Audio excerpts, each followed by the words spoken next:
अयोध्या येथून आलेल्या अक्षदा कलशाचं आकुर्डी येथील ऐश्वर्यम कम्फर्ट व्हेंचर गोल्ड या 3 सोसायटीच्या आवारामध्ये उत्साहात स्वागत करण्यात आलं आहे. ऐश्वर्यम सोसायटीमधील श्री दत्तात्रय मंदिरामध्ये हा कलश राम भक्तांसाठी दर्शनासाठी ठेवण्यात आला होता. Aishwaryam comfort Aishwaryam venture Aishwaryam gold या 3 सोसायटी मार्फत या कलश दर्शनाचं नियोजन केलं होतं. तर अमोल गोरखे व महेश्वर मराठे यांनी संयोजन केलं होतं.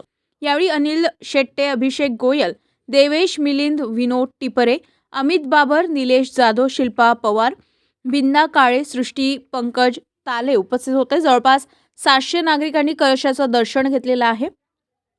अयोध्येतील कलशामध्ये अक्षदा श्रीरामाचा फोटो आणि निमंत्रण पत्रिका आहे. हा कलश 25 डिसेंबरपर्यंत शहरात प्रत्येक भागात दर्शनासाठी ठेवण्यात येणार आहे. 1 ते 15 जानेवारीपर्यंत एक अक्षदा पाकिट, निमंत्रण पत्रिका आणि श्रीरामाचा एक फोटो घरोघरी देण्यात येणार आहे. जानेवारी श्री राम हल्ला प्रतिष्ठान अयोध्येतील मंदिरात होणार आहे.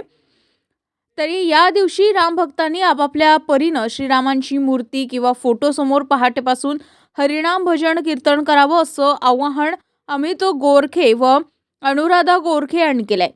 सिटी प्लस मराठीसाठी गणेश मोरे, पिंपरी चिंचवड.